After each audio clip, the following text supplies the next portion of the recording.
tired of having to continue to come down here. I remember when I heard what happened to Deaundre Phillips over 4 years ago when we were still marching in the streets. We were at the first protest and we marched down Donald Lee Hollowell over to the police department where he was shot and killed. And to hear yesterday the calls of this mother that no justice will be sought by the Fulton County District Attorney's Office in this case broke my heart. But we are resolute to continue to demand justice for Deaundre Phillips and all of the other 96 cases of police brutality that are currently in that office. It's really time for us to do what's right. It's time for us to embrace the fact that black lives should matter in Atlanta. No longer can we just paint it on sidewalks and make perfunctory statements. It's time for us to indict officers and bring them to justice in that very building behind us. Yes. So as a member of the NAACP, we will continue to stand with this family and demand justice, and we will call out any elected official who fails to listen to the voices of millions. We've had the biggest protest in Atlanta history last summer. It wasn't just for George Floyd. It was for all of the lives that were lost here in Atlanta, whether that was Deaundre Phillips or Jimmy Atchison or Oscar Kane, Kane Rogers, and so many others. And here we stand again, demanding justice and accountability, because there can be no reconciliation without police accountability. So I'm proud to stand with this family. I would like for the mother to share her words and what her marching orders are for the community. Good morning. My name is Yasin Abdulahad. Also the person who had to go to the board to identify his body, his mother, and go through his body. Look on his face that I had to see, it's still in my brain today. That man with the tape with a hole in his neck is something I will never forget. It's something I will never wish on anybody's family. This is hard.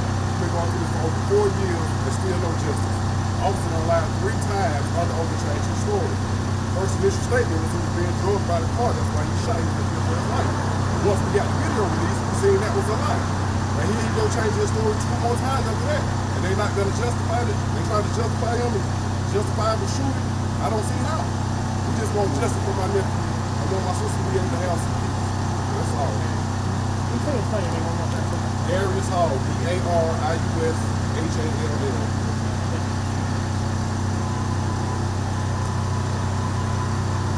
Next voice you're hearing is from Deaundre Phillips' mother, Tyvania Phillips. Sorry, you guys, Tyvania Phillips. Can you spell it? It's Tyvonna Phillips,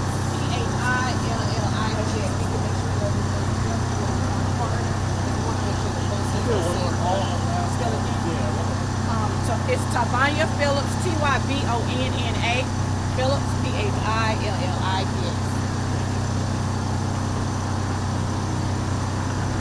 I'm the mother of Deaundre Phillips, Tyvonna Phillips, and I'm just here to let everybody know in the community what's going on.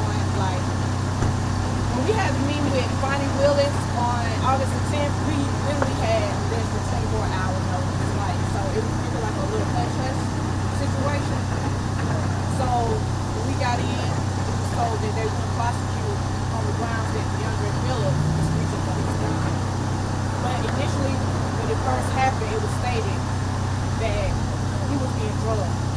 But we got the videos released, and we saw the video, so everybody saw that the officer was all the way in the car with us, like with the door closed. So it's been 4 long, hard years. We've been trying to do justice and fighting and screaming, protesting, and nothing has been done. What we really need, that's why it's very, very, very important to vote, because instead of trying to vote by the skin color, you need to do your research and learn about these politicians. Yes. That's the first step. Everybody needs to start voting. And my son, Deaundre Phillips, when he was killed January 26, 2017, he was in his car asleep, minding his own business. The officer came over there, saw that he was asleep, still proceeded to knock on the window and plain clothes officer.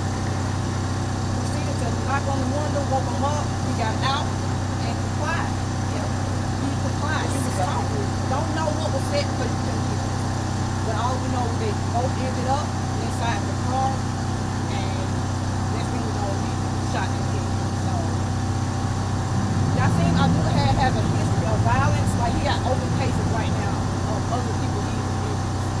And it don't make sense how somebody can change their story 3 times and you still feel like it's okay.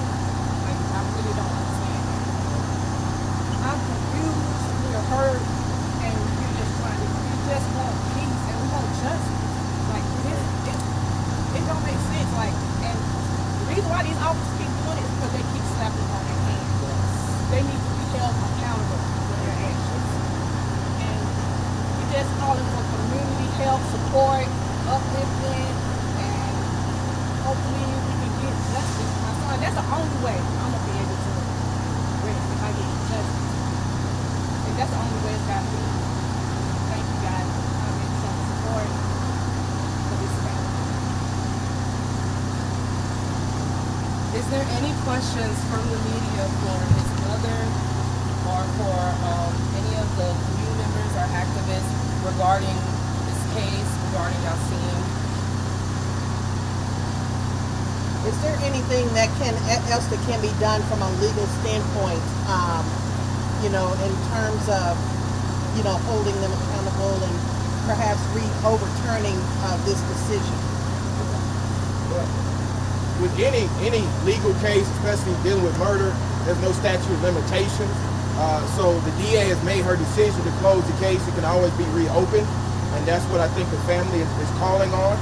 They can also reach out to the Department of Justice to open a patterns and practice investigation into the City of Atlanta Police Department, because Deaundre Phillips' case is just one of many cases that have happened in the City of Atlanta. So what we are calling on is for DA Willis to rethink her decision and to put this in front of a grand jury.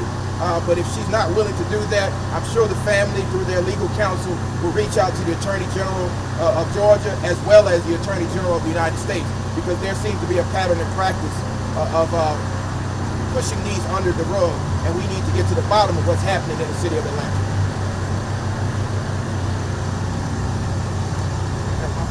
That's Attorney Gerald Griggs, GERALD, GRIGGS, Atlanta NAACP. I think you said 2017. January 26th, 2017.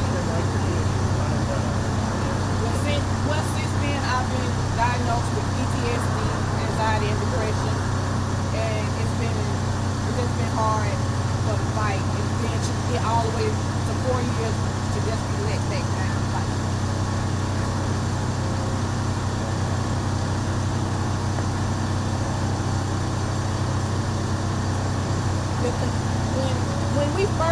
when Deaundre was first killed,